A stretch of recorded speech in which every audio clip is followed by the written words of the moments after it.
Welcome back. In previous lecture, we have been discussed about introduction of transducer. What is transducer? Transducer is device that convert one form of energy to another.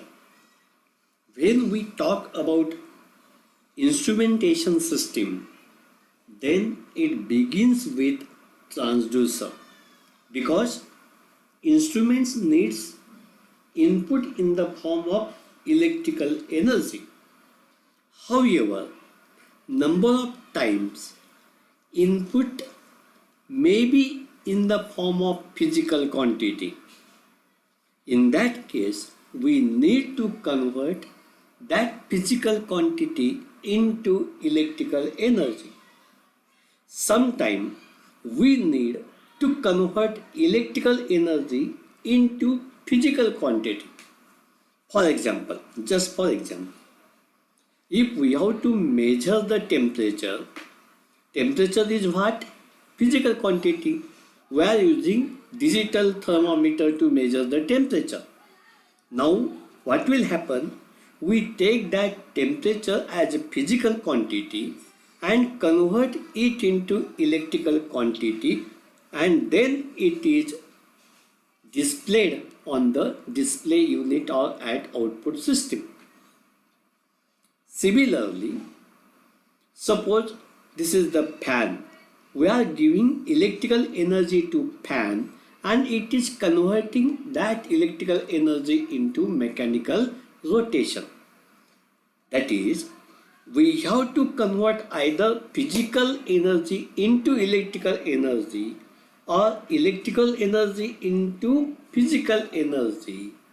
Such type of conversion, one form of energy into another form, is necessary in number of applications, and for this purpose we need transducer.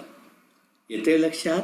The process of converting one form of energy to another is known as transduction, and the device which is used for that is known as transducer. Got it? मागच्या लेक्चरमध्ये मी तुम्हाला सांगितलं होतं की transducer म्हणजे काय. आधुनिक मोजमापन शास्त्रामध्ये ट्रान्सड्यूसर हा बेसिक कॉम्पोनंट आहे.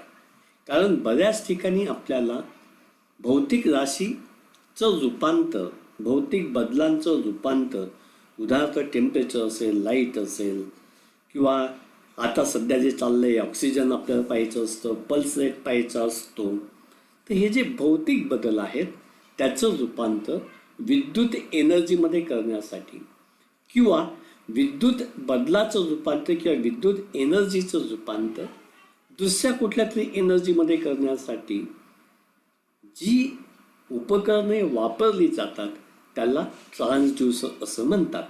समजलं काय सांगितलं मी? Basically mechanical and electrical, these are the two transducer. म्हणजे ट्रान्सड्यूसरचे दोन प्रकार लक्षात घ्या. हे ब्रॉड व्ह्यूने सांगितलेलं आहे मी. असं नाही किंवा फक्त मेकॅनिकल आणि इलेक्ट्रिकल ट्रान्सड्यूसर्स असतात, नाही. There are different types of transducer, but broadly we classify them in only two systems, that is mechanical transducer and electrical transducer. त्यामध्ये मेकॅनिकल ट्रान्सड्यूसर कुणाला म्हणायचं की जे भौतिक बदलाचं रूपांतर यांत्रिक बदलामध्ये करतात. Device which convert physical change into mechanical change or mechanical energy is known as mechanical transducer, while a device which converts physical change or physical energy into electrical energy is known as electrical transducer. Our basic purpose of this chapter is to study electrical transducer. म्हणजे ह्या चॅप्टरमध्ये आपण आपलं focus electrical ट्रान्सड्यूसरकडे नेणार आहोत. काय electrical transducer नेमकं काय काम करतं पहा. आपण इथे एक सिंपल डायग्राम दाखवलेली आहे. ही फिजिकल क्वांटिटी आहे. आता सध्या कोरोनाचे सर्वे चाललेला आहे, लॉकडाऊन आहे. तुमच्या घरामध्ये 50+ काही जे आपले सिनियर सिटीजन असतात त्यांचं टेम्परेचर, त्यांचं ऑक्सिजन लेवल मोजण्यासाठी काही लोक तुमच्या घरी येतात. थर्मल गन ते आपल्या डोक्याला लावतात. आपल्याला टच करत नाही, बॉडीला ते टच नसतं, but it sense the temperature. तुमचं बॉडी टेम्परेचर ते सेन्स करतं. बॉडी टेम्परेचरचं रूपांतर कशात करतं ते? यस, इलेक्ट्रिकल फॉर्ममध्ये करतो. म्हणजे physical energy is converted into electrical form. आणि त्यासाठी तिथे एक विशिष्ट प्रकारचा सेन्सर वापरलेला आहे. मी मगाशी सांगितलं होतं, sensor is the part of transducer. Sensor काय आहे? ट्रान्सड्यूसरचाच तो पार्ट आहे. तो भौतिक बदलाचं रूपांतर इलेक्ट्रिकल क्वांटिटीमध्ये करतो, त्या सेन्स करतो. बरोबर आहे. ही जी क्वांटिटी आली त्याच्यावरती थोडीशी प्रोसेस करण्याचं काम होतं, म्हणजे त्याची लेवल वगैरे वाढवली जाते. हा जो इलेक्ट्रिकल सिग्नल तुम्हाला इथं मिळेल, that electrical signal is given to the data processing system and then it is represented by the data representation or output system. म्हणजे तुमच्या त्या थर्मल गनच्या डिस्प्लेवरती येतं टेम्परेचर 35.7. येतं लक्षात काय सांगितलं मी? मग भौतिक बदलाचं रूपांतर इलेक्ट्रिकल सिग्नलमध्ये करून तो इलेक्ट्रिकल सिग्नल प्रोसेस करून त्याचं रूपांतर डिजिटल नंबरमध्ये करून आपल्याला वाचता येईल या फॉर्ममध्ये मिळतं. ही जी सगळी सिस्टीम आहे, या सिस्टीममध्ये जो महत्त्वाचा कॉम्पोनंट आपण वापरलेला आहे तो काय आहे? तुमचा सेन्सर अँड ट्रान्सड्यूसर. हा टॉपिक फक्त परीक्षेसाठी नाही तर प्रॅक्टिकल ॲप्लिकेशनसाठी अतिशय महत्त्वाचा आहे. म्हणून थोडंसं आपण सिरियसली पाहूयात. याचं दुसरं एक एक्झाम्पल इलेक्ट्रॉनिकच्या मुलांसाठी. हा एक एक्झाम्पल तुम्हाला अगदी सोपं जाईल.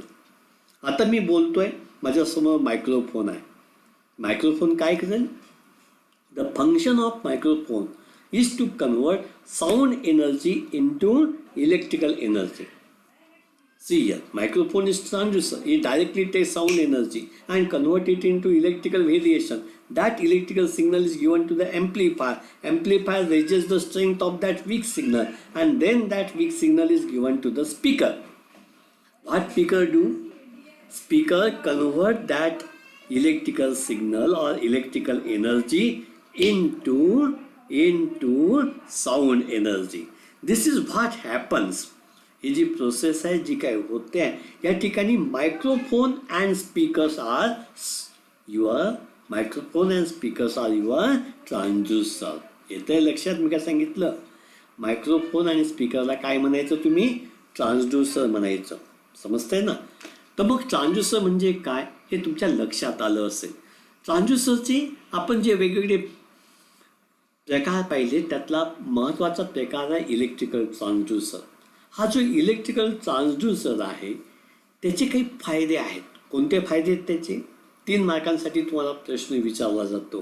State the advantages of electrical transducer. Electrical ट्रान्सड्यूसरमध्ये तुम्हाला जो सिग्नल मिळतो, आउटपुटला जो सिग्नल तिथं मिळतो तो इलेक्ट्रिकल फॉर्ममध्ये असतो. मी डेफिनेशन करताना सांगितलं होतं, electrical transducers convert physical change into electrical output. Therefore, this electrical signal can be easily attenuated or amplified. आपण त्या इलेक्ट्रिकल सिग्नलवरती सहज प्रोसेस करू शकतो, त्याला ॲम्प्लिफाय करू शकतो किंवा त्याची लेवल कमी किंवा जास्त करू शकतो. आणि म्हणून इलेक्ट्रिकल ट्रान्सड्यूसर हे मेकॅनिकल ट्रान्सड्यूसरपेक्षा सोयीचे असतात. Second advantage is power requirement. In mechanical transducer, we need mechanical rotation. We are using the mechanical rotation or mechanical energy, and to rotate or to create a mechanical energy, we need extra power. In electrical transducer, there is no mechanical rotation or mechanical part. Therefore, it needs very small power. म्हणजे त्याला जे power लागते ते एकदम कमी लागते. तिसरा जो महत्त्वाचा फायदा आहे, हा जो the electrical output of transducer can be easily used. It can be transmitted, processed for the purpose of measurement. म्हणजे त्याचं जे आउटपुट आहे आपण डायरेक्ट दुसऱ्या मेजरिंग डिव्हाइसला देऊ शकतो. म्हणजे ते आउटपुट घेतलं मल्टीमीटरवर तुम्ही मेजर करू शकतात, ते आउटपुट घेतलं तुम्ही CRवरती पाहू शकतात. It means that we directly connect the output of electrical transducer to the measurement system. This is the very important advantage of your electrical transducer. चौथा जो त्याचा फायदा आहे, it reduce the effect of friction. मेकॅनिकलमध्ये rotation होतं, रोटेशनमध्ये घर्षण होतं, घर्षण आलं की फ्रिक्शन निर्माण होतं आणि त्यामुळे विअर अँड टिअर लॉसेस बाकीच्या गोष्टी निर्माण होतात. तो काही प्रॉब्लेम तुमच्या इलेक्ट्रिकल ट्रान्सड्यूसरमध्ये येत नाही. येते लक्षात. सगळ्यात महत्त्वाचा फायदा म्हणजे लहान आकाराची जी टेक्नॉलॉजी आपण वापरतो, IC टेक्नॉलॉजी, इंटिग्रेटेड सर्किट, ह्या टेक्नॉलॉजीमध्ये लहान आकारामध्ये तुम्हाला खूप चांगल्या सेन्सिटिव्हिटीचे प्रिसाईज असे सेन्सर अँड ट्रान्सड्यूसर तयार करता येतात.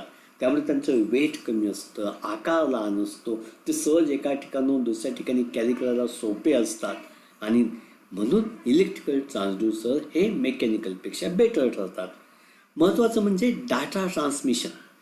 डाटा ट्रान्समिशन जे आहे ते फास्ट होतं इलेक्ट्रिकलमध्ये, मेकॅनिकलमध्ये ते शक्य नाही. आणि महत्त्वाचं म्हणजे तिथं विअर अँड टिअर किंवा तिथं काहीतरी जडत्व किंवा काहीतरी फ्रिक्शन याच्यामुळे जे लॉसेस होतात ते लॉसेसची समस्या तुमच्या या इलेक्ट्रिकल ट्रान्सड्यूसरमध्ये येत नाही.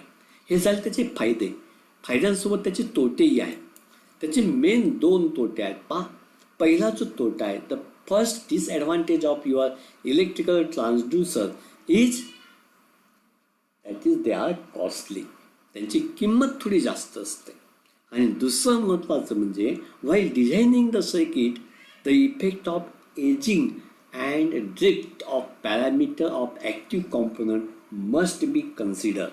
याचा अर्थ असा की तिथं जे थर्मल ड्रिफ्ट असेल किंवा जे आपण ॲक्टिव्ह कॉम्पोनंट वापरतो त्याच्यावरती होणारा तापमानाचा परिणाम असेल, या सगळ्या गोष्टींचा विचार करून त्याचं डिझाईन करायला लागतं.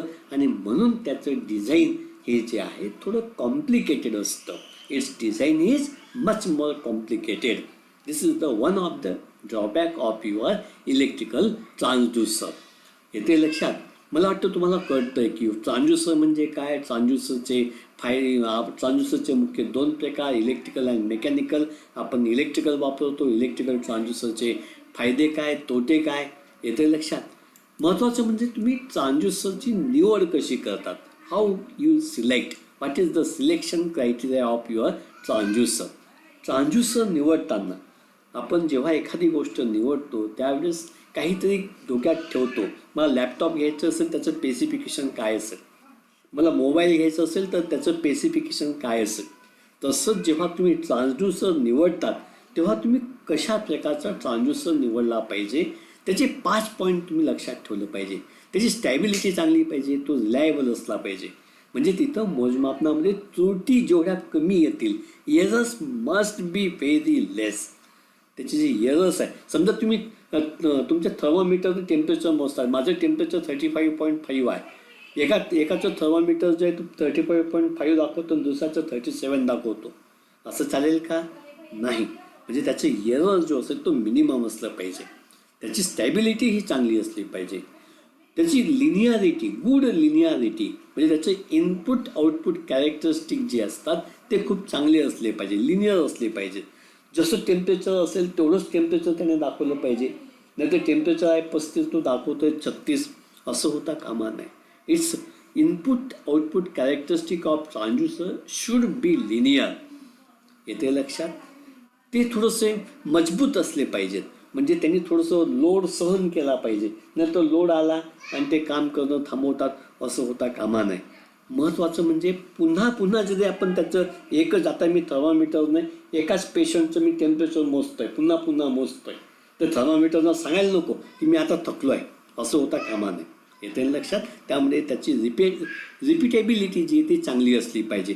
शेवटचं म्हणजे तो डायनॅमिक रिस्पॉन्स त्यांनी दिला पाहिजे. म्हणजे आउटपुट जे आहे त्याचं इनपुटनुसार बदललं पाहिजे. Its output must be change with respect to what input. मला वाटतं ट्रान्सड्यूसरविषयी ही जी माहिती मी दिली याचा थोडासा अभ्यास करा. अतिशय चांगलं आणि सोपं चॅप्टर आहे. हे जर तुम्हाला समजलं तर 25 मार्क्स आपले आहेत. फक्त मार्कांसाठी नाही, पण याचं प्रॅक्टिकल ॲप्लिकेशन जे आहेत ते खूप आहेत. आपण पुढच्या लेक्चरमध्ये हे चॅप्टर सुरू करूयात. तोपर्यंत बाय. थँक्यू.